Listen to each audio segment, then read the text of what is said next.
Welcome back, everyone. JAYBONE here for Smash This podcast. Oh my goodness. To my left, your Uncle Mark. You know him probably more from over at Total Nonstop Impact. Brother, what's up? Not a whole lot, man. Friday afternoon, heading into spring break for my kids. So, getting ready. What's up with you? Man. Oh, just another midday show that I'm, not really accustomed to. But hey, we are here. Usually I'm doing my late night bone thing. Oh, well, last night was a late night bone. You were on until what time were you done last night? Late. I was, yeah, because I did 2 shows yesterday. I'm doing probably 2 today, depending on what I feel like tonight. I don't know. We'll see. Are you going to do SmackDown tonight, or are you thinking about doing another throwback? I haven't decided yet. I like some of the stuff that's going on SmackDown. It just doesn't procure a good audience for me. So we'll see what I feel like. I don't know. Easier to get through 2 hours of SmackDown though than 3 hours of Raw. Oh, Jiminy Christmas, yes. All right, so what are we doing here, JAYBONE? Why are we here? We are doing Sacrifice Impact Wrestling Sacrifice preview and predictions. The big shebang is going on tomorrow, and we are doing our simulcast stream as we have been lately for these specials. We're doing Smash This Podcast. We'll be live on the Twitch and the YouTube, and you can also watch it on Total Nonstop Impact. So I'm not sure yet who's all going to be on. I'll be on. I think you'll be on. I'll be on. You'll be on. Yep. I'm pretty sure Trent's going to be on, and we'll see as far as everyone else. I'm not positive yet who's all going to be on. Sometimes we do manage to see Kalon during the specials because his schedule is dropping. So there is always a chance we could see a Kalon. Oh, I would love to see Kalon on. He hasn't been on in months. The guy's been so busy. I mean, he's still, it's not like, he hasn't been on, so he's not part of us anymore. No, he still is a very important part of our podcast. We just don't see him a lot. It's like he'll put stuff in the TNI studio, and all of a sudden, we'll go do a show and notice new stuff in there, new bites, and it's like, oh, courtesy of Kalon. Exactly. And I tell you, JAYBONE, I was just saying for all of you overseas, particularly in the UK, I was just telling JAYBONE the nice thing about these daytime shows is it gives you guys a decent time to watch some Impact since it's always at like 4 a.m. So, and I see in the chat we've got like CM Chris is here, Aaron Jack's here. Let's see, there's got to be some more UK guys too, right? Guys, that's awesome. Yeah, wherever it's from, welcome, much love. It's always appreciated. Wherever the audience is from, it's great to see. So yeah, just a reminder as we get into this, we smash that like button, smash that sub button, and ring that bell for notifications. If you're on Twitch, you can sub, you can cheer bits, you can gift subs, you can do all that lovely stuff to help the podcast grow. CM Chris says it's 7 here in the UK, 7 p.m. Awesome. Perfect time, right? Perfect time. All my conference calls with the UK this morning started at 9, so they could finish their day by 5. And now I'm back in the UK again. Worldwide, baby. Worldwide. All right. So yeah, the big shebang is tomorrow. This card came together pretty quick over the last few weeks, but that's how they do these lately, and I don't mind. Nope. That's become the hallmark of the special, is that these cards just really come together fast, but so far they have not missed. Every single one of these specials has been great. I mean, Turning Point was probably the weakest, and it was awesome. So Yeah, and this one is proving again that these Impact Plus specials are becoming must see. That's the Yes. great part of it, especially regarding the headlining match that we'll get into in a little bit. I can't believe they're putting that on this card. That alone is a pay-per-view buy to me. Oh yeah, Just yeah, that match. yeah. You're getting that match and what it's worth and what it means for the future of Impact Wrestling for $7.99, folks. Seriously, get your $7.99. Get your there's so much worth in the Impact Plus app. We we talk about it every single week on the throwbacks over on TNI as well. It's so much fun to dive into the history of this company and see the rich wrestling history that there is. All right, so let's get into this card. This one was a few of these were added on last minute, but that's okay. And I have a feeling, Mark, that there is going to be one more change to this card, but we'll get into that. I think I know what you think the change is going to be. Yeah, you know what I'm talking about. Yeah. So, all right, so we start out here with now this is interesting. We haven't seen something like this in a while in Impact Wrestling. This is a mixed tag match. We got Tennille and Caleb with a K versus Havoc and Nevaeh. Now, Havoc and Nevaeh have been a little on the outs lately, and they're kind of giving this one more shot. What are your thoughts on this match, Mark? Well, it's awesome to see not just a mixed tag, J-Bone, a full intergender match. I hope that this is the beginning of Tennille finding her partner who's been under her nose the whole time. Love Tennille and Caleb with a K together. I think that he's such a good in-ring worker. He can work with the women all day long. I don't know if that's something that he wants to do, partially be part of the knockouts, but I love the idea. This match is pretty cool. Havoc and Nevaeh, I'm not sure what's going on. Week from week, we've been kind of teased both directions. They're going to stay together. They're still friends. Oh, they want to find their own way. I think that this is where we see the split, and I think that Tennille and Caleb with a K become solidified as a team in the ring. So I'm going to say that Tennille and Caleb win here, and we see a split, in Havoc and Nevaeh for a bit. I think out with one, in with the other, because if you think about the top end of the knockouts division too right now, Deonna doesn't have a whole ton of challengers lined up. She has not wrestled Havoc or Nevaeh that I can remember, specifically not for the title. Maybe she did before when she wasn't holding the belt. So I just kind of see that the division going that way. Interesting. That is an interesting way to look at it. I'm going to go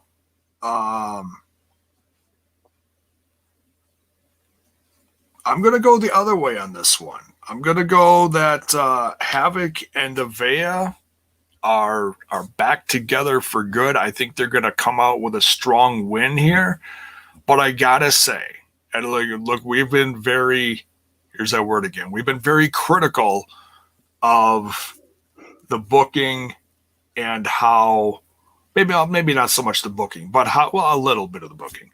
How Tennille's been in Impact Wrestling. She's had some good matches. She's had some matches. I think this new Tennille Dashwood with Caleb over the course of the last several months, this new inception of this new combo character is the best we've seen of her. Absolutely, 100% agreed. I feel like she has she's got a new energy, honestly, because she's it's not, yes, it is all about her, but she has the chance to bounce stuff off of someone else, and she's not, for lack of better words, struggling on her own. So yeah, I really do like this, as goofy as it is sometimes to see, what they're doing together. And it's sometimes it's a little cringy and goofy, but it's all to help build her, sassy character. And I love Caleb. Caleb's Caleb is an amazing wrestler. He's probably, for those new to coming back to Impact Wrestling or watching for the first time, you look at Caleb like, oh, he can't do crap. No, he's actually one of the best wrestlers on this roster, in my opinion. But what he's doing now is taking a lot of physical stress off his body because he was doing so much a few years ago. So when he has the chance to do something else, and he has the ability to show like, oh, I don't know really what I'm doing, similar to how like what Reba's doing with Britt Baker. Rebel? Yeah. Reba, not Rebel. Yeah, I agree. I don't know if I would say he's one of the best, but he's certainly one of the most competent post-to-post workers who can give you a match of any variety. Like I 100% agree with that. He's been beyond that. He's been such a boon for Tenille. Like everything you said, I agree with. We were in a place, I think all of us kind of individually and as a group with Tenille for a long time. But since Caleb showed up, man, she's becoming more and more endearing. Her character's growing more and more. In the ring, obviously, she's knocked the rust off. She looks a lot better. She's starting to add moves to her repertoire. Unfortunately, that stupid noogie is one of them. She should totally get rid of that. But I think that's a little throwback to what she used to do in the WWE. Is a little more playful, Okay, gotcha. See, I'm not too familiar. I've seen some of her matches early on there that became famous later on, but I don't know too much about her. And it's kind of humiliating too. It's kind of like when the person's down on the mat, you're just kind of like painting them. It's similar to that. Yeah, it looks like the chat's pretty in agreement with you too that they don't want to weaken the Knockouts tag division by Havoc and Nevaeh leaving it. I just feel like we're running thin on both sides of the card in the Knockouts division. On both sides, or not both sides of the card, I'm sorry, but in both divisions, right? It's thin at the top and it's thin in the tag teams. They got to sign some, and there's got to be some restructuring line with adding Caleb to the mix too, just to keep it running. Yeah, I mean, some people, come and some people go. There's we've seen a lot of changes recently, but I think they've all been for the better. As far as who's coming in and some of the new stuff that we're seeing, some of the directions on some of them. Yeah, I just wanted to kind of make a point of it because I know that it is tough to see a team leave or up front. I do think the Knockouts division is thin. I don't think we've talked about it enough lately, but when you look at like that group shot they posted, it's a badass division. I'm not saying it's the best division in the world. It absolutely is. But in terms of with now trying to support it, it's got to expand. It's got to grow even more than it already is, I think. Oh, yeah. I think they could use, a handful more girls to really shake things up in the wrestling world, to really help put some more eyes on it. Well, yeah, because, I don't want to bring up, who's coming, who's gone. I know that's a sensitive subject for you. But, yeah, they could absolutely use a few more girls now. So they need one tag team to dedicate to that division. If not the Sea Stars, someone else that can really be another core foundational team for the division that doesn't wrestle singles that much. Oh, absolutely. Yeah. A few more certainly will help this. Yeah. So, all right. So we're seeing differently on this one, but that's okay. I actually can, I totally see your way of looking at this as well. All right, so next we've got DK versus Reno Scum. I absolutely love Reno Scum. I feel like this Reno Scum, like they're on their own. They're not back. They're not, playing second fiddle to someone like they were with Ace Austin for a while last year. And nothing against that. That's fine. Ace Austin needed them to do his dirty work for a few different, things. Showed up at Rich Swan's house. Yeah, that's true. That was my favorite. Breaking and entering. They really are scum. Oi, oi, oi. But they've got, with their ring gear and their attitude and the promos they're cutting lately, there's a whole new breath of fresh air about just air of something new about them, some kind of new energy, and I'm loving it. What do you think about this match? I think they're fresh. I think that's what that energy is. Remember, they were off of taping because Adam Thornstowe is in full time nurse, and I guess his work schedule couldn't permit them to make a set of tapings, from what I understand. I don't know if that's like 100% true, but they were off TV either way for a long time, and it seems like they have come back with a kind of a renewed energy. Not that they were ever low on energy. I mean, but in last was it last week that we saw the 8-man tag with them? Good Brothers Finjuice, them and Triple XL. Yes. Thornstowe was kind of the ring general, leading everyone around. He kind of took point in some of the promos. They do feel new, and they feel like our guys. So do Triple XL.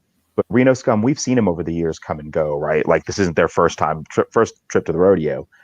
I hope these guys get a huge push. I think it's well known on that everyone over on TNI, big Reno Scum fans. I know the chat's full of Scum fans too. Yeah. We want it for these guys. I'm happy to see them added to the sacrifice card. I don't imagine, though, with Black Taurus being pushed so heavily as such a monster and being new, I don't think Reno Scum can pull this one off. I hope that they can. I love Decay too, but they've got Rosemary at ringside. Rosemary is always an advantage. She's such a wild card out there. She is. So I'm happy for this match. It'll probably be early in the card. I wouldn't mind seeing this go first. That'd be a really hot start, in my opinion. But I see Decay probably coming out on top here. Again, they've got the numbers advantage, and Black Taurus is just really on a roll right now. What do you think?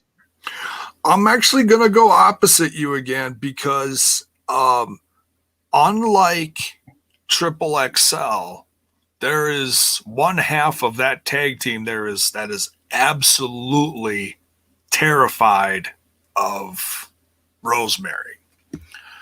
I don't see. I mean, Rosemary is always a factor. I don't want to poo-poo her because she's got, she's dealing with other forces that we don't understand. She's always Rosemary. Yeah. Yeah, she's one of the what do they call it? The death dealers or whatever they call it. I don't know. She Underworld reference for you guys. Yeah, she does call herself a death dealer too, though, huh? I think she has. She has. She does stuff that we don't understand, but we also appreciate her being from another realm and doing the things that she does. I didn't like the whole what she was trying to do with Bravo. Glad he's okay, but that's just a perfect example of that. So, but I look at a team like Reno Scum, and they've been scummy forever. I appreciate the Scum, and this is the strongest inception of them that I think that we've seen in the last 4 years of them being a part of this company back and forth. Yeah. They've had some rough comings and goings, but this is I'm having a blast watching this this comeback of Reno Scum. I call it a comeback because they just have a whole new freshness about them. If you can give the word fresh with a team like Reno Scum. It's like a new swagger. It is. Yeah. A little more tough. Something. They've got it this time. So you got Reno Scum here. I like it. I'm gonna pick Reno Scum. I hope you're right. I'm going the other way, but I hope you're right. It'd be nice to see our boys get that, I'm really excited. I tell you what, I can't wait to see Taurus face off against Luster. That's going to be awesome. Yeah. Two absolute monsters that look like nobody else. Luster is one of the underrated members of this tag team division in this company. That's just a joy to watch because he's just so big. Yeah. I feel that way about both these guys, right? Like, Luster's awesome. Thornstowe's really great. Should be an X Division champion at some point. Both of these guys, real under the radar, despite their outrageous look. Yeah. And, and also, if I could just quickly plug that other little podcast, Total Nonstop Impact, we will have Adam Thornstowe on Tuesday, right after Impact on Access TV. 5 minutes after, right. we will be live with Adam Thornstowe, possibly with Lusted Legend as well. So keep them crossed. We get both. That would be ideal. But Did you book that one? I did. Good for you, Mark. See, this is why them, we love you. Them and Gia. I'm just gonna keep booking Gia over and over again because she rules. Well, she did bring in some pretty nice numbers from what I'm seeing over on CNI, so I'm not complaining. Nice. Yeah, really? You go back and see the numbers on the interview we did with her a couple months ago, whatever it was. Yeah, it was nice. Everybody's going back watching again because she's so engaging. She was a lot of fun. She really was. She just, there's some wrestlers out there that just come off as kind of fake, and she just, man, there's just something about her that just is just something so real. That's exactly what I was going to say. She's so genuine. Yeah. You can tell she's just who she is. Absolutely. 100% genuine. And you know what? Being 100% genuine, being Gia Miller is fucking killing it. So keep being yourself.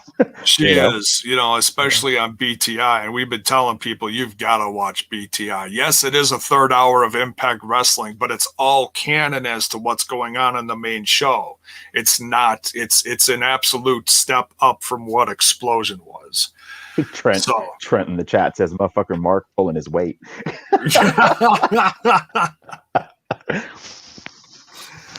Trent, what is up, dude? All right. So we're different on both the first two matches. I love it. What do we got next? We've got Violent by Design. Let me scroll up the card here. We got VBD, Violent by Design with Eric Young. So we've got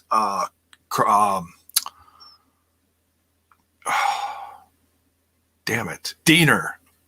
That's still really new for me. I hate it. I wish it wasn't just Diener. I hate it. It's hard. It's I love everything about his reinvention except the name. That's the only thing. Yeah. But it is what it is. It's there's something about, Cody Diener that probably wasn't gonna fit with this, and now he's just Diener. It's straightforward. He's cleansed of everything he was before. And it could have been worse. They could have called him Slapnuts or whatever. Oh, Jiminy Christmas. That'd have been tremendous. It's not. All right, so Storm and Sabin. What were they calling this one? Beer guns with Jake something in their corner at ringside against Violent by Design, Joe Doring and Diener with Eric Young at ringside. This one's tough, dude. Dude, you go first because I have no clue. This one's really tough. The only thing I can say for sure, and I'll buy you a little time to think about it because this one's tough, is that this is going to break down into an absolute slugfest almost immediately. Like, I don't see this going more than 5 minutes before it just breaks down into total chaos. And if Daniel Spencer's in the ring, he's going to have to throw everybody out because that's how it seems like lately in referee Daniel's matches, shit's been really popping off and he's going to have to get control early. And I've even heard some people say that this is where Jake something turns heel on James Storm and Chris Sabin. I highly doubt that. Seems to think so, huh? Yeah, he's heard it too. I don't remember where we heard it. We heard it somewhere in the chat while doing TNI over the last couple of weeks. I think that this whole new showing of Jake something coming out and him being by the side of Storm and Sabin is it's great to be attached to such wrestling legends. It's not a bad thing. I don't feel like it's no, we're just going to put you over here. I don't look at it that way because it's still a 3-on-3 feeling. And I absolutely see that match. That match could end up on Tuesday for all we know. Who knows? That's what I think is going to happen. Which would have been great to see at the pay-per-view. But they're telling a story. It's interesting. This story's too big to end already. That's my thought on this match in general. Oh yeah, This is just one of a series, many more series of matches that I think we're going to get out of this. yeah. So who you got in this one? We got. Can I call a no contest like screwed finish? I honestly don't know. I do think what happens. Okay, I'll pick a winner, but I don't think this is the end. Man, I'm gonna say that Beer Guns and Jake win via DQ. Say that one more time. Who's what? Beer Guns and Jake something, or I'm sorry, Beer Guns win with Jake in the corner via DQ. Oh, because the other team does such outlandish. Oh, yeah. Okay. I can't see this with a straight finish. There's no way this ends in a regular straight finish. Okay. So no one's winning clean. Okay. Yeah. So I say Beer Guns, but I don't think it's going to be by any clean method. All right.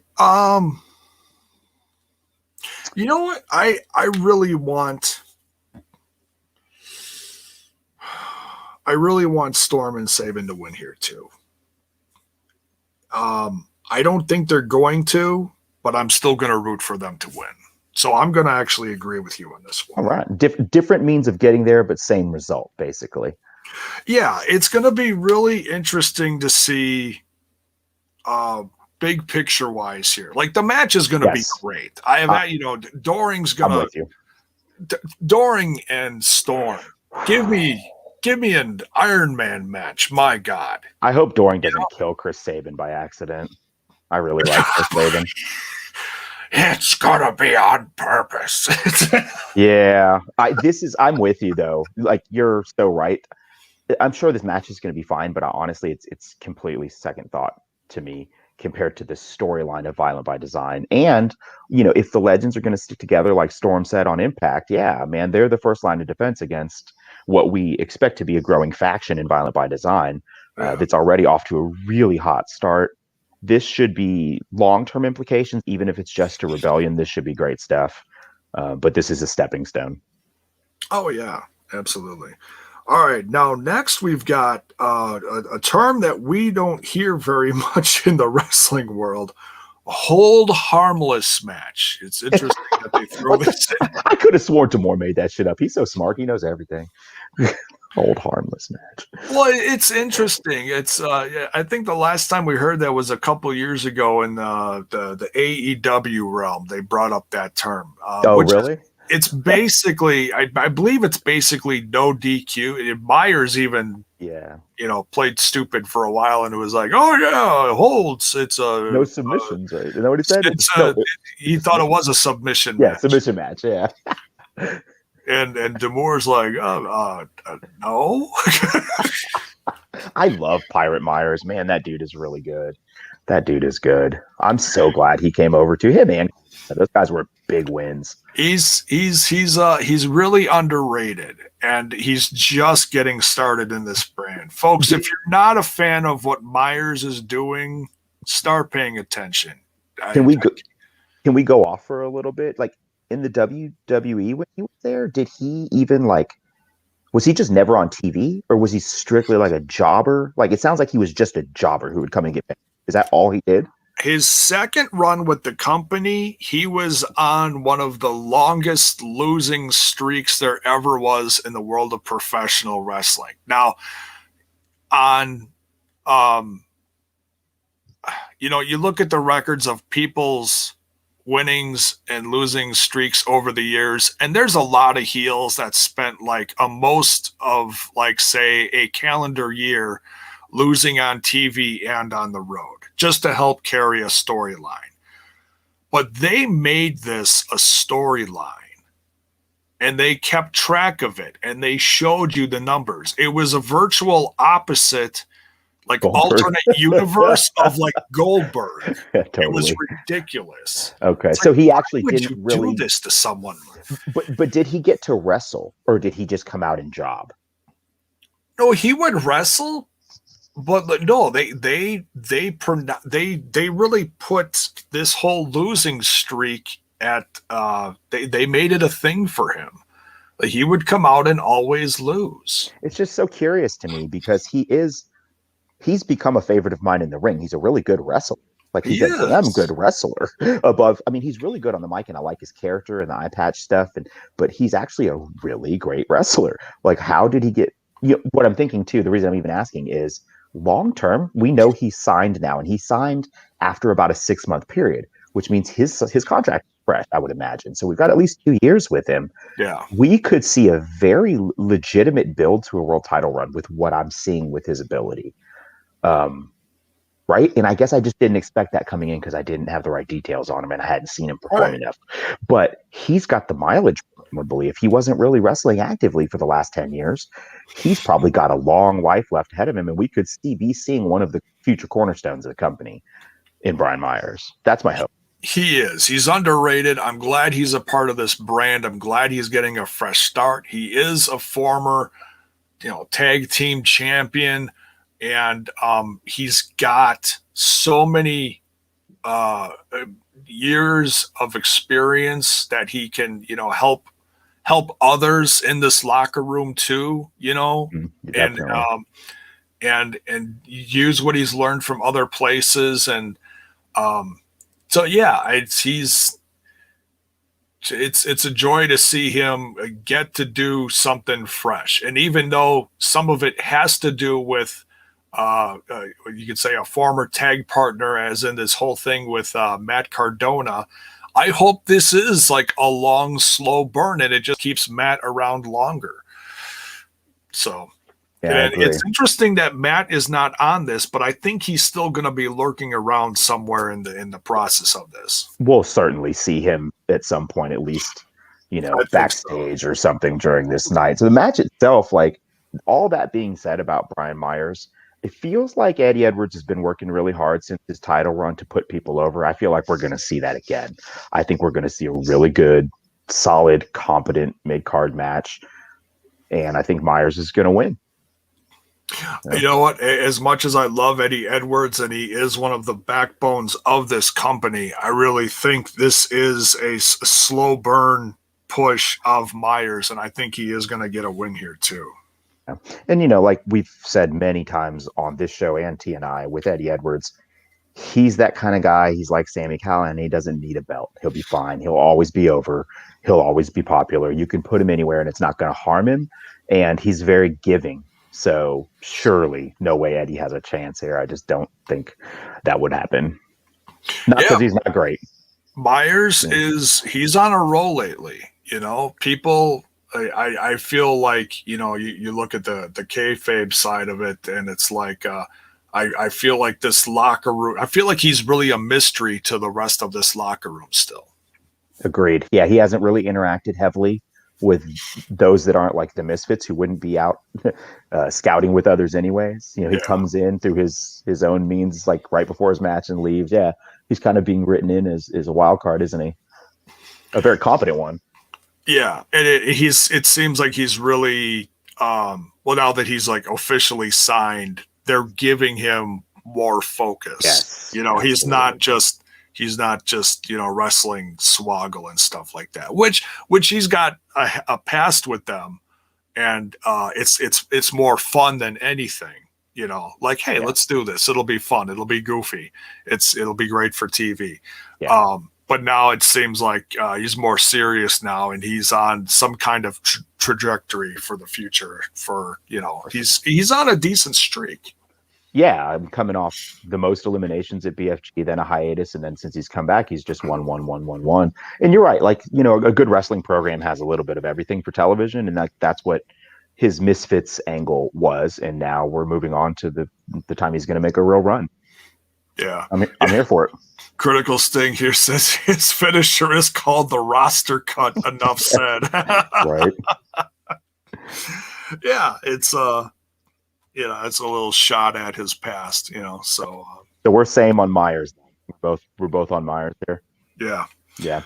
It'll I think it'll be one of the dark what do they call that? Dark horse matches. Oh, it'll be a great match, no doubt. Of the show, yeah. Yeah, it'll be a good mid card, middle of the show match. Yeah. Now we're getting into the title matches here. We got the other half of the card. TJP defending his X Division Championship belt against Ace Austin. Yeah, Ace totally fucking smushes his face in. Ace murders this fool. Let's go, Ace. I have absolutely no doubt that Fulton will be at the side of Ace Austin. Although he's been out there a couple times by himself. Like, I believe, was it at the end of the Cup when he won by himself? Yes, and he had Fulton sit in the chair on Impact this past week.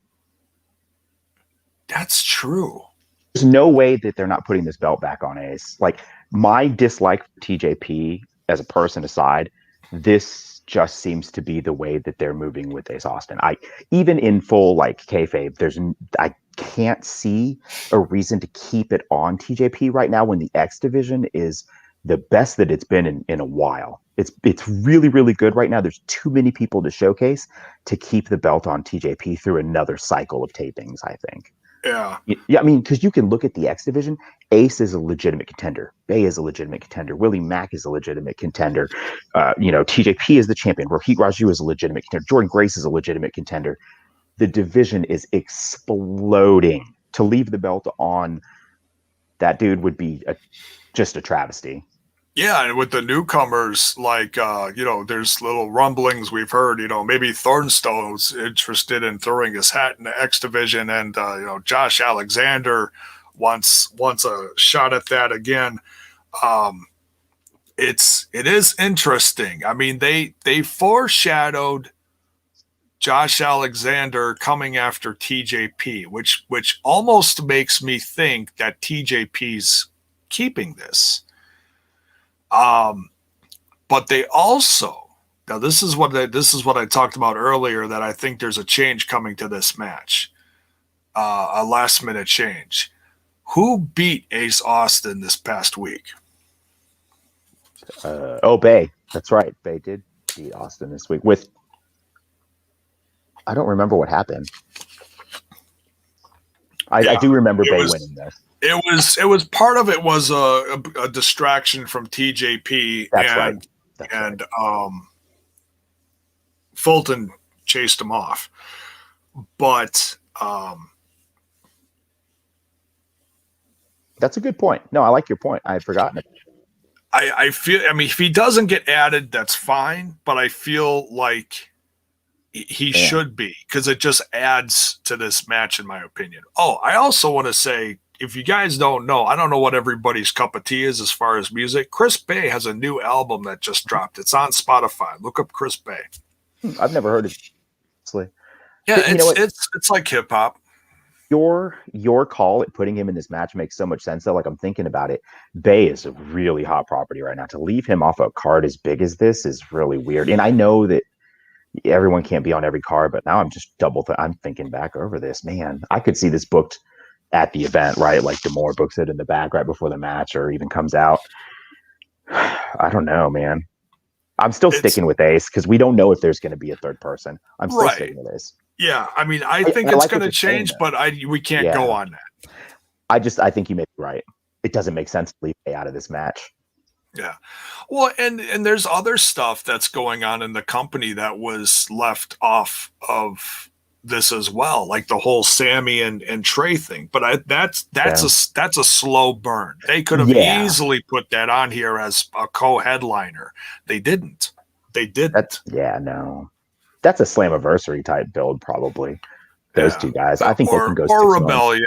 I think that's a good Rebellion. Rebellion's going to be a hot card. Yeah, that's going to be an insane card. The fact that this card is so stacked tells you that they're making room for Rebellion, and it's going to be insane.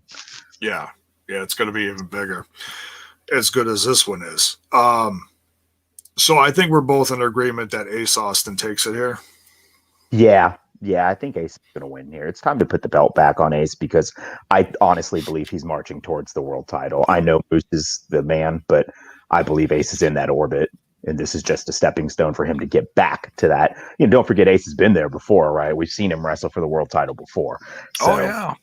yeah, I'm obviously I'm an Ace Austin guy, and I believe in Ace, and I know that they have big plans for him. And I feel like despite Moose being on top of the world, this year is going to be a huge year for Ace Austin. This is just the beginning. Yeah, Ace is one of the guys that you want to help build a company on like this. 100%. I want him signed for 5 or 6 years. Just so that we don't even have to have that discussion every 2 years, right? Just sign him for as long as he'll stay.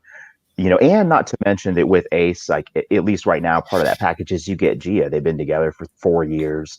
Gia's great too. You grow this company, grow these kids with this company. And I think that's the plan, right? It's clear that Impact Wrestling Management understands that Ace Austin is a hot commodity and is the future. And I don't think we have too much to worry about with him. But you still want to see that title put on him, right? Like you still want to know that guy's our world champion at some point. Oh yeah, and watching him grow over the last couple years with this company, and even seeing him on other brands, like when I saw him as a part of MLW, and I'm still kicking myself because I had the opportunity to meet him and I didn't. Yeah, I remember those shows. That was a long time ago, though. He was still relatively unknown, yeah? That was, he was just floating back and forth between MLW and just starting with Impact. And that was, summer of 2019. Last year was like so mind bending. It feels like 5 years ago, but it wasn't. Totally. Yeah, no, it wasn't. Critical Sting makes another good point I'll make real quick before we move on, is that he's a Don Callis guy. And if you're a Don Callis guy in Impact Wrestling, you're in pretty good shape. And Ace is an everybody guy. And I think he's definitely the future. Oh, yeah. He is one guy that Don Callis, while he was on commentary, touted all the time. Yeah, absolutely. Yeah, he and Kiera Hogan, among others. And speaking of Kiera, let's jump into the women's division now. We're not talking the tag match. We're talking the women's Impact women's title match here. We got Deanna Purrazzo defending against a returning recently ODB. Bam! Oh, that's a whole lot of bam. Bam! ODB looks great though, right? She's my age. She's like 42. She looks fantastic out there. It's nice to see. I mean, we've all agreed too. Chat, T and I here, everybody loves it. If you don't love ODB, I don't know why you're watching wrestling. Like she kind of embodies like the whole spirit of wrestling. Funny, irreverent, but still a good talent, hard worker, like salt of the earth type people, Oh yeah, just hardworking, good wrestler, brings a whole other dynamic of charisma to the company. Oh yeah, and a veteran presence to lean on as well. Yeah, so I always refer to her as the bridge between the original Knockouts, or that middle region talent. You had the early WWE years when it was really a struggle for women to get on TV, and early TNA when you had Trinity, like that had no place and women were eye candy. And then you had like the original generation of Knockouts who brought us to where we are today. And ODB is firmly in that original generation of Knockouts.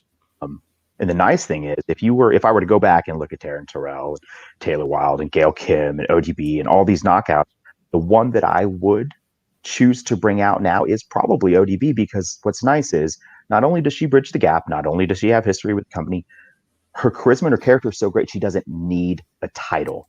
I don't even need to see her in this title program with Dion. I'm glad she's in it, but I don't think she has a chance in hell of winning. But it's cool because after she's done with this, you could move ODB into the tag division. You could move her into the lower part of the card if you felt like it. You wouldn't, but you could. She can just do character work. Another old handy hand like James Storm to have back into the fold. I'm very excited for this match. Very excited for this match to see how they're going to. There's no way she's going to beat Deanna, but I am curious to see how she's going to do. Oh yeah, yeah. The match is going to be good, and big picture wise, it's interesting. It shows the worth of ODB that someone like Deanna took her out to put a statement on that because obviously afraid that someone like ODB would come after her. Absolutely. You take out a veteran talent because you know how dangerous they are and you know the experience they've had in the ring and or in this company. So there you have it. That's easy. That's easy storytelling. It is. Do you think though that there's any way ODB pulls this out? Um, Because I'm going to make an assumption that you're all kind of the same thinking I am, that there's just not really much of a chance ODB wins here. if you look at it like it could be. I mean, there's always a chance. There's always a chance, like if they decide to put it on her to be like a transitional champ going into a bigger pay-per-view to put over a younger talent or something like that. But Deanna is so strong right now with her talent and her character. I honestly don't see that happening. And to defeat a veteran talent like ODB is just going to make her look even stronger. Yeah. So we're both Deanna, both the Versatosa. They did what? Versatosa. It's a lishism. Versatosa. Okay. Versatosa. Gotta love those aliciisms. Too funny. So yes, Deanna Purrazzo, we both believe she is going to defend successfully against Purrazzo is going to defend successfully against ODB. Yeah. All right, next, the tag team. This tag this tag division stuff going on with the Good Brothers, big picture wise, is been just fascinating in my opinion to see. To see the Good Brothers strong on this brand get featured in another company like AEW as one of the big, huge heel fashions, another inception, if you will, of the Biz Cliz, the Bullet Club, with Don Callis and Kenny Omega leading the pack. It just adds to their worth and shows. It also shows the worth of this brand's tag team titles, and I think that's something that I realized recently that hasn't been talked about enough. Is if you've got, working with other companies is tremendous, and it's something that I've loved seeing, no matter who it is or who comes here or who goes where. Totally. It's great for wrestling, period. No matter if you're into the story or not, it's great for wrestling. Yep. Agreed. And to have a team like this represent Impact Wrestling and hold the titles and have other people from other companies come in and go after them and their titles, I think is just amazing. It's awesome. I'm here for every second. The fact that the spotlight on the Impact titles, the way the Good Brothers are being booked on AEW television is dominant. They have won the main event twice. I mean, you literally could not book a tag team better than they're being booked right now globally. There is no fucking way Finjuice wins. It might be a hell of a match. It might even go long, but dude, the Good Brothers are clearly being booked to the moon right now. I don't think there's a team on the planet booking wise in kayfabe that goes over the Good Brothers for at least the rest of through the summer. I just don't see these guys booking going downhill because they're booking them alongside Kenny, whose booking is untouchable, right? I mean, he's, like it or not, unlikely going to take one of our belts or the belt at some point, and as well as other promotions. It's hard to take yourself out of knowing what you know in the background to say that Finjuice is going to win here. And honestly, I prefer to see the Good Brothers win because they're our guys. Yeah, yeah, it certainly is. I mean, I think the Good Brothers are a big enough tag team in what other companies are using them for right now. If they did lose the titles, it wouldn't be super earth shattering, and it also helps negotiations with other companies, and builds a bigger picture. Mhm. I this Takes the those more I, belts off TV though. You want to keep those belts on those guys to make sure that they stay on other people's television. Yeah, yeah. It's interesting because you can't help but look at what's going on with the Good Brothers in AEW. Next week is going to be Yeah. huge. And Yeah. I'm trying like hell to avoid spoilers because they're already leaking out. They taped for next Taped? week. Oh Yeah. shit, I didn't know that. I'll Yeah. have to be careful too. Yeah. So but the match that's happening next week on television for the St. Patty's Day Slam, or what did I call it last night? Yesterday I called it the Shamrock Slam or something. I don't know. Ooh, what if Ken Shamrock shows up? It's the new holiday meal at Denny's, the Shamrock Slam. I don't know. Only $2.99 while supplies last. Chimney Christmas. But the Good Brothers are facing John Moxley and Eddie Kingston next week on the AEW Dynamite. Yeah, I mean that's unbelievable. And That is huge. again, there's no way the Good Brothers aren't carrying belts when that happens. There's just not. Sorry, Oh, Finjuice. I mean, they seem every great, but single time they've been on AEW TV, they come in slinging those belts and or wearing them. yes, and going over, pinning people, holding the belts high. This the Good Brothers alone have done more for the Impact Tag Titles in particular than maybe any other team ever, Oh yeah, possibly. I mean, just the spotlight they've put on those belts is huge, huge, huge, huge. What a great signing. We knew it at the time, though, right? We knew they would bring a lot of intangibles with them, and they really have delivered.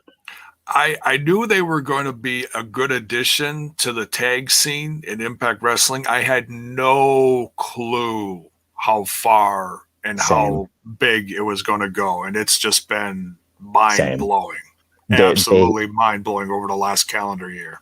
Yeah, they've taken it to a level I don't think we foresaw. I mean, we knew they were a huge coup when they were signed by Impact, but yeah, it's just like the gift that keeps on giving. This match is another example of that.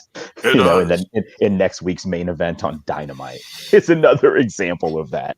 So yeah, Good Brothers all the way, man.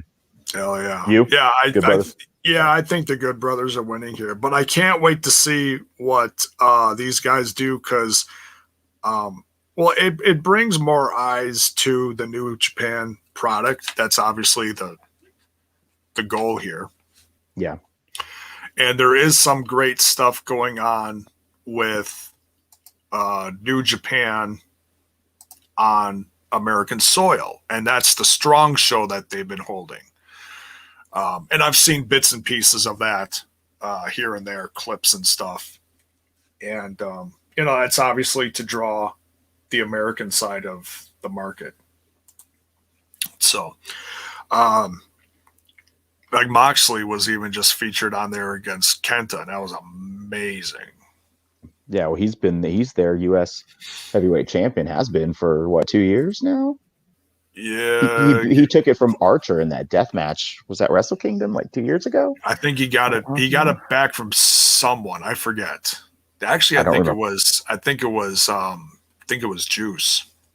Okay, I only watched New Japan when it was on Access. Ever since it left Access, I stopped watching. Although there is rumors, even though they're on Roku right now, that they are hopefully coming back to Access. I mean, that's. I hope that'd be cool. I'd be happy if they did. It needs Yeah, to it was happen. nice. It It was really nice when they were does. there. It does. Like I Yeah. had WoW and that. I had WoW and New Japan and Impact all on in one place. You know. Yeah. Well, and now a few ladies from WoW have actually been showing up on AEW, so that's been nice to see too. because I miss seeing that. I didn't watch a lot of season 2, but season 1 was a lot of fun to Saw a watch. few episodes. I like the strong character work from what I saw. That's my kind of wrestling, you know. Oh yeah, it was fun. It was old school with a little mix of cinematic stuff like Lucha Underground. It was fun. Yeah. Yeah. All right, so Good Brothers taking this one. We're both in agreement on that. Now it's getting crazier here, Mark. It's getting crazier. We've got the Fire and the Flavor defending against fan yourself against Jordan Grace and Jazz. Getting hot in here. For the it's getting hot in here. Yeah, Stan, that's what I'm talking about. Tasha Steelz, though. I'm excited for this match. Tasha's in this match. Yeah. There's some other women in this match too, I think, and they're gonna fight for something, but I don't know what. But it's gonna be awesome.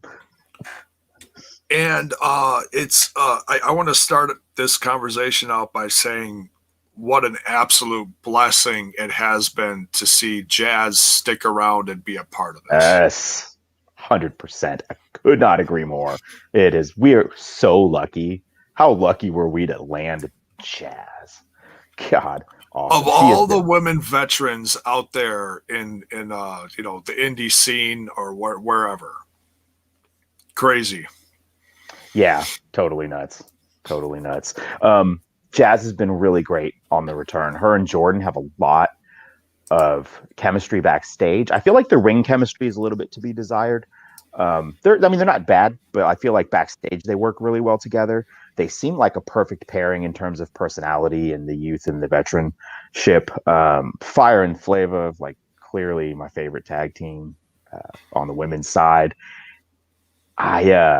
Man, I don't know. This is a tough one to call. Jazz and Jordan have been getting some nice wins. They've been being booked really well. They look great. I'm a little bit worried about if they moved the belts so soon after a single defense against a team they already beat. I'm going to go Fire and Flavor because I think it's still a little early to move brand new belts off the inaugural champs, or not inaugural, but first champs after the belts have been brought back. I don't know. Yeah. What do you think? You think that Jazz Jordan can really, I don't know. Do you think they can take it off the champs so soon? There's always a chance, but I really feel like if you want to establish this tag team division, you keep the Fire and Flavor strong for at least till the next pay-per-view. Agreed. At least. Because they've been great. I mean, it's been an absolute joy watching Kiera Hogan's rise in this company over the last 2 years, two, give or take a little more, 2 years, and then adding Tasha Steelz at her side has been so entertaining and so fun to watch. Another level. It took Kiera from a good, competent middle of the card KO to like completely another level, to the point where her and Tasha are the show when they come out. Their entrance. Oh yeah. Best entrance in the company, even better than Sue and Rosemary. Like Tasha and Kiera bring energy like nobody's fucking business. Yeah, and they ooze charisma and confidence when they come down to the ring.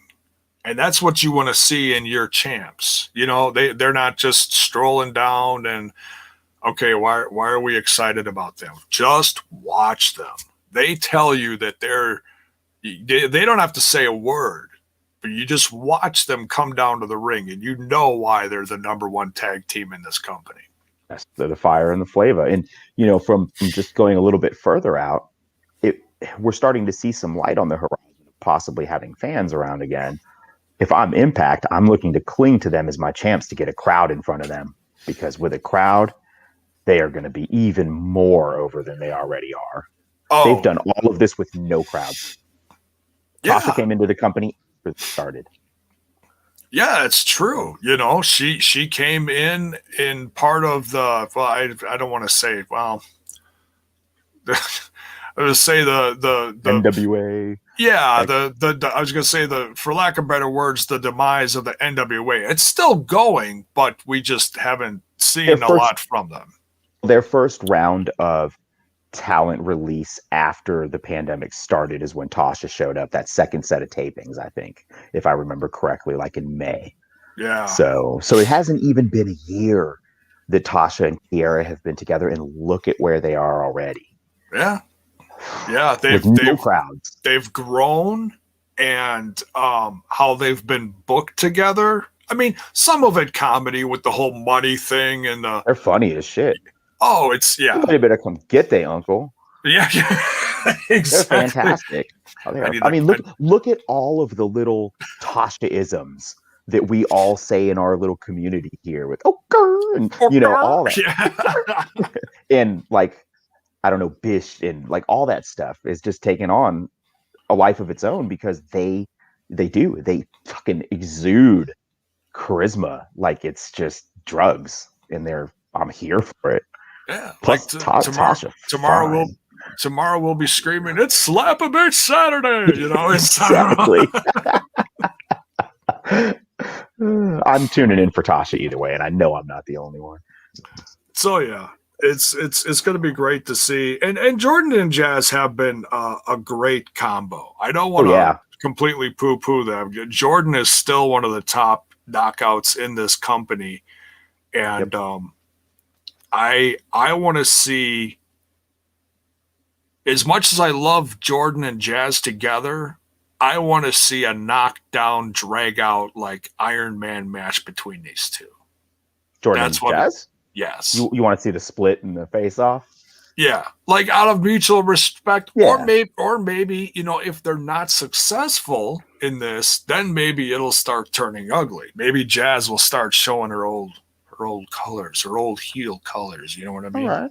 Yeah, I can see it. I agree that Jordan's still at the top of the division too. Like she proved herself. She proved her worth in the last year and a half. Or maybe even a heel turn for Jordan. Who knows? I could see a heel turn for Jordan. Be all right with that. So, but we'll see. We don't want to look too far into the future. But for what we have right here, we're both in agreement that the Faya and the Flava are going to retain here. I think chat's on that too.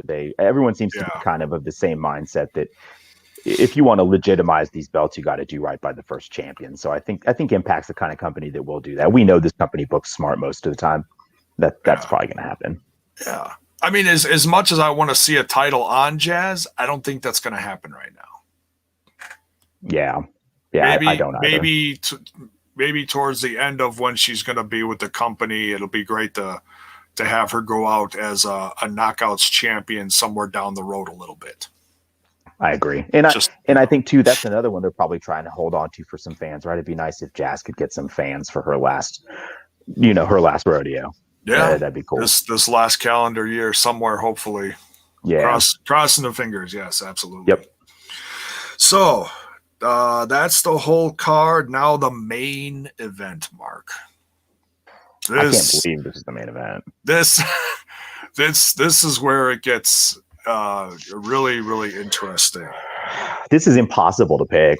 You realize that, right? It is. And it's so hard to, because it's almost impossible not to try to look into the future and think about what's going to happen down the road at the next pay-per-view at Rebellion. It factors in. It does. It does, because it is something that Scott D'Amore said, and it makes the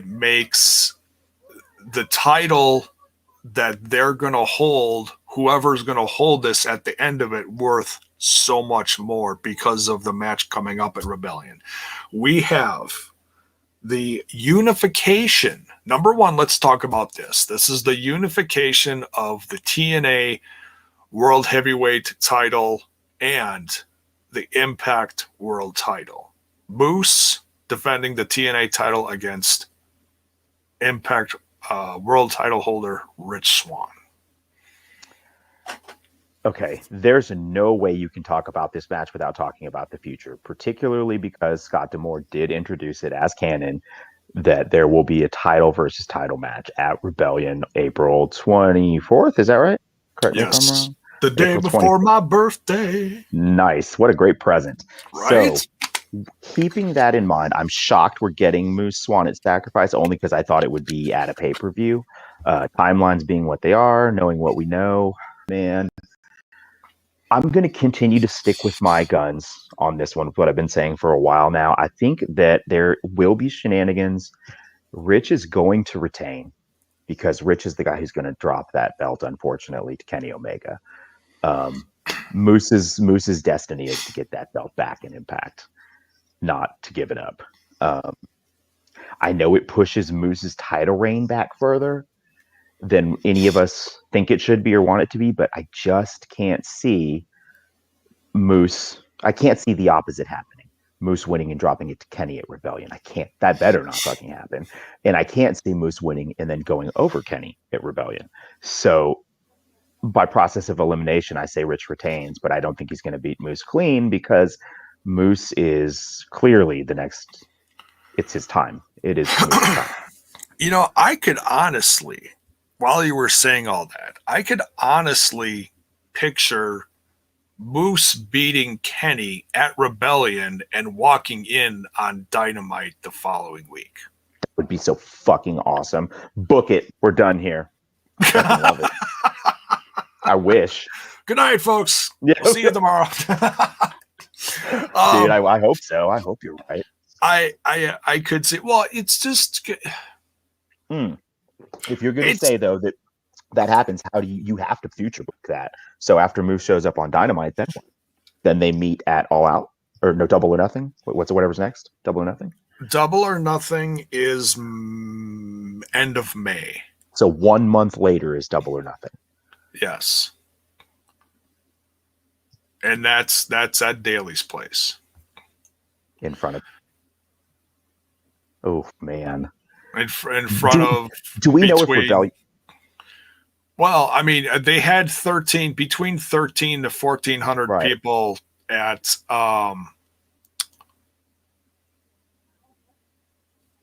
Revolution. Oh, Revolution. Well, and it's in Florida, so expect that number to be 17,000 a month from now, or 2 months from now. So, dude, okay. I mean, if Moose wins and then shows up on Dynamite, then you have to do a rematch at Double or Nothing of Moose versus Kenny Omega, and that's when you combine. That's when you do a unification match. You're not going to unify these titles. We're getting way out on the fantasy booking.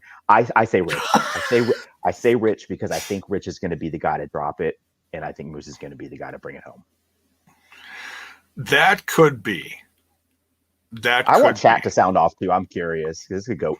There's a trillion different ways to book this. Oh, yeah. And it's hard to, like you said, it's hard not to try to look into the future after this, but I'm trying to just focus on this road we've got right here. It's like, yeah, Kenny's over here. I'm keeping him. We know that for sure, though, but we know he's next. Yes. Like, it's not just a what if. Scott said Kenny is next, so that changes this match.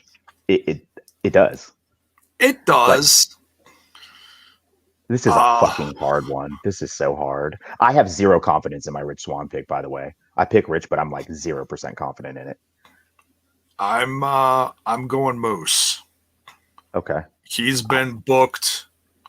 Yeah. He's been booked so strong. I mean, he's been booked so perfectly. Yeah. Yes. I know we were a little critical of the whole thing going on with EC3, but we needed that to get to where we are now. Yeah. To elevate him to be 100% focused, to put worth on what he's carrying and who he is. And this is, I mean, he really is.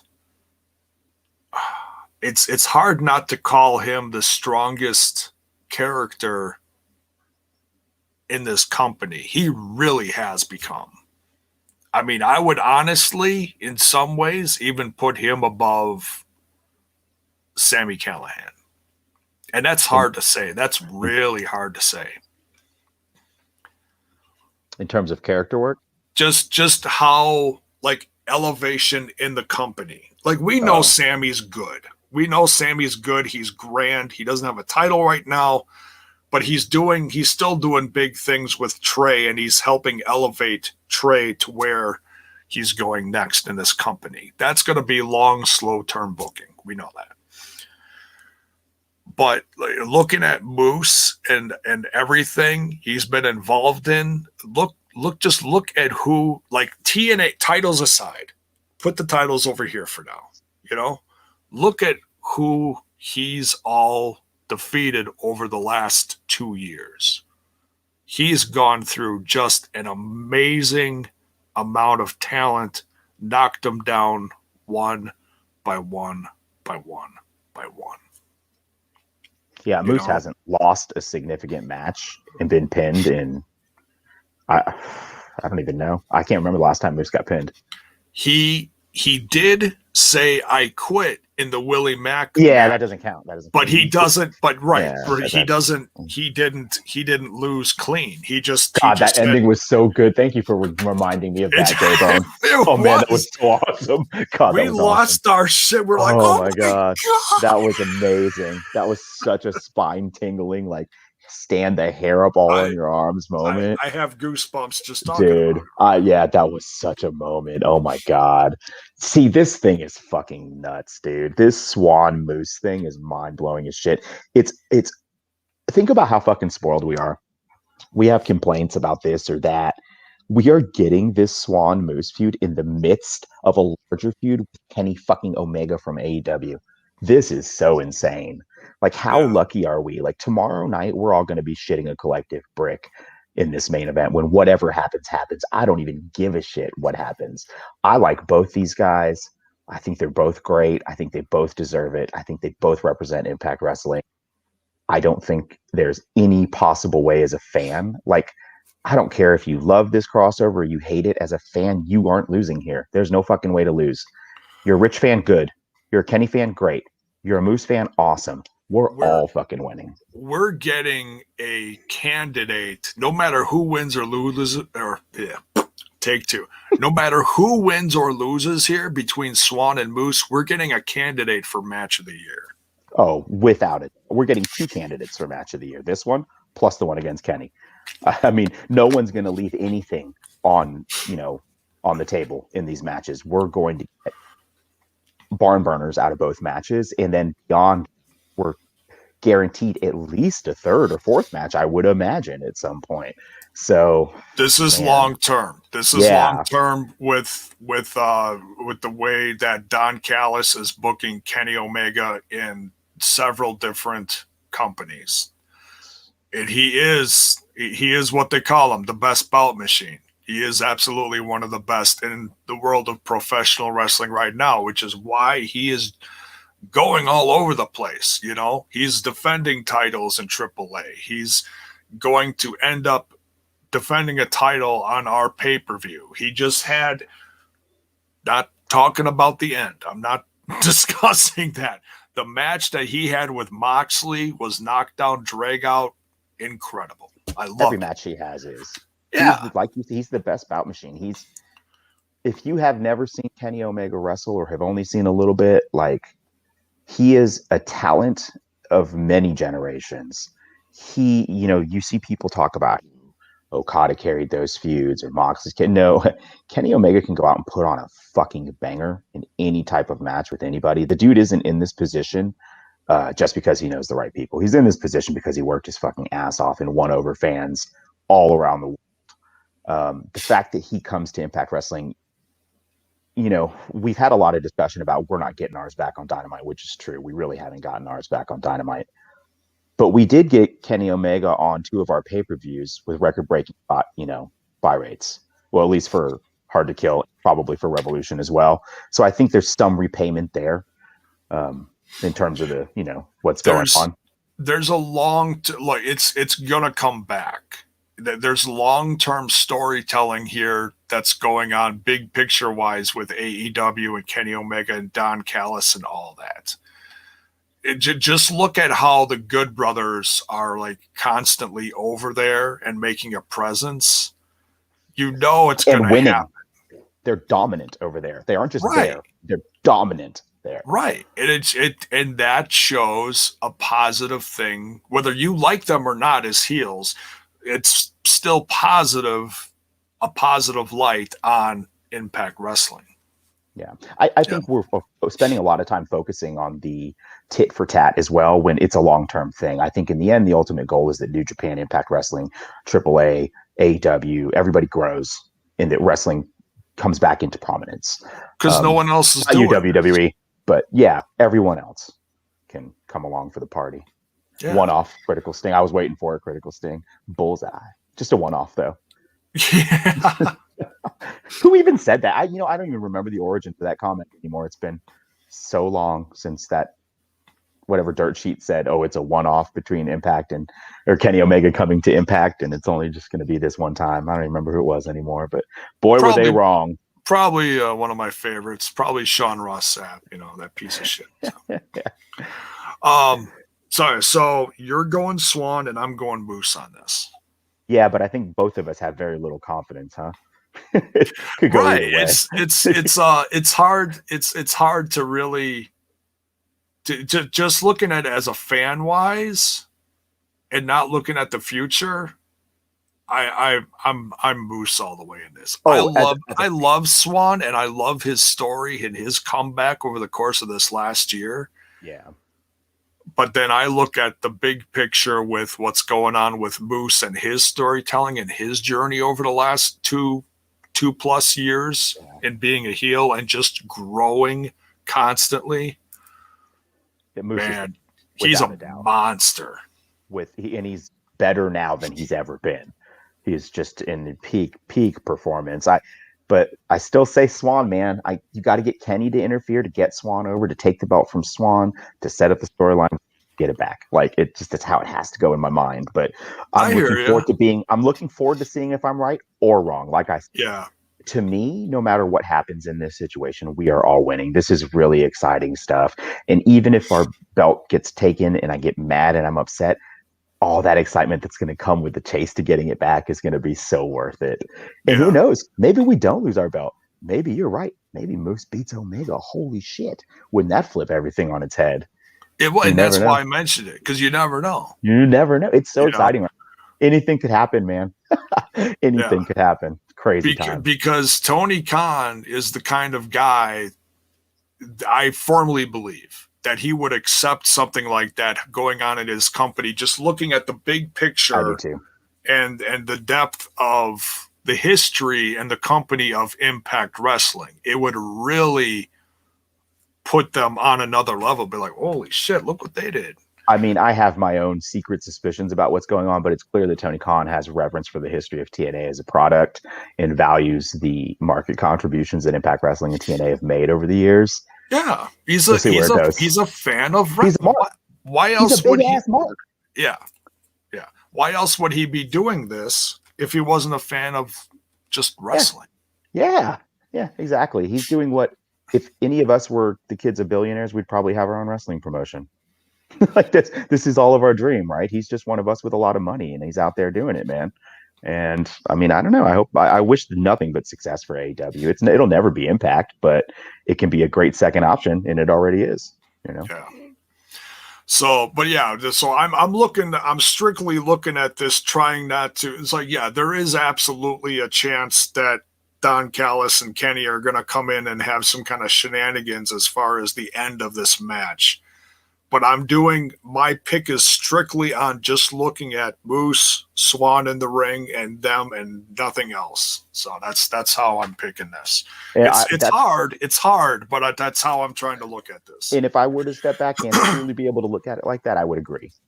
In terms of just pure kayfabe, like booking, it's Moose.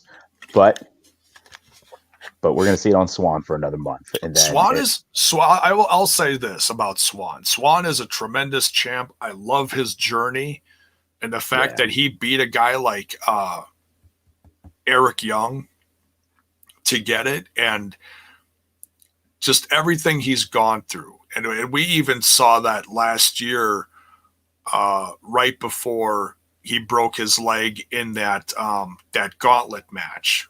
Is one of the greatest showings I've ever seen from him. Oh yeah. the literal blood, sweat, and tears from him going through that match before he was beat. Great match. Crazy. Windsor tapings, if anybody missed that. It's a gauntlet in October, maybe, of 19. September, October of 19, Windsor taping, somewhere around It's what led to what? Cage? No. It led to Bound for Glory that year, didn't it? Oh, God, that's fuzzy. Critical Sting, we need you. Rich Swann, gauntlet match, Windsor, Ontario, Canada. Surely it was October 19 or September 19. I think tapings were right around there. Because Mexico was in July, then they did a small California tour. And then I think they went to Windsor. Didn't he even beat Elgin in that? I'm trying to remember like the order of who beat who. I don't know. I know when Cage came out, like the color went out of Rich's face, and Cage was like, "Man, sorry, dude." And then they're impounded. Time to put the dog down. I should go back and watch that. Oh, it led to Hard to Kill Sammy and Tessa. Is what? That's right. Tessa first set of tapings. Was it Tessa beat Cage? Is that what it was? Yeah. No, that was a different match. That wasn't I'm going to go back and watch that. Okay, first set of Access tapings. So it was so Cage was not the champion anymore. He lost that belt at the first Access show. That was a great match too. The Access era has delivered so far and been pretty solid despite the pandemic. They've been a great partner to Impact Wrestling. Okay, granted, big picture wise, it's all under the same thing, Anthem, but it's been great. Since they got the network and acquired the network, it has been a perfect relationship. And Sting does say that Tessa did pin Cage in that gauntlet. Okay, yeah. So that's crazy to think about, right? It is. Where the company has gone from just over a calendar year to go till now with everything. Yeah. Yeah, like that's nuts. It's wild. Oh man. Makes your head spin. It does. But that is the card for tomorrow's Impact Wrestling Sacrifice on Impact Plus. Folks, spend your $7.99. Watch this show. You will not be sorry. And we're going to be watching it and reacting to it tomorrow. Dude, it's going to be great. So before we get out of here, why don't you tell these lovely folks where they can find you? I'm easy. You can find me at Marq World Order, MARKQ World Order on Twitter. That's it. It's easy like Sunday morning. Ooh. All right, I get hyped. Till he's in the trails. That's right. So, yeah, and as always, you can find Smash This Podcast on YouTube and on Twitch and all the socials, the Facebotch, the Twitter box, and the Instaneck. And also for your bone on the go, the audio portion of Smash This Podcast is on anchor.fm/Smash This Podcast. And it goes everywhere: Spotify, Apple, Google, Castbox, Podbean, Verbal, all these, Rebel Radio, all these little new ones that I'm finding. Is just great. So much love, everyone. Thanks, everyone. And if you're watching the replay of this, by all means, give me your picks in the comments below, or hit me up on social media. Give me your picks. I love chatting with people when I have the time. Which isn't always, but I love connecting with you guys. I really appreciate all the love and everything and the growth. So yeah, on our way out of here, we smash that like button, smash that sub button, helps the channel grow no matter where you're watching from, and ring that bell for notifications. Why? So that you know when more of my content hits your screen. Thank you so much, my brother Mark. We will see y'all mañana for the live watch along that we're doing, the simulcast between Smash This Podcast and Total Nonstop Impact. Join us for that, and then we'll have a live review and discussion shortly after. Much love, folks. We'll see you then.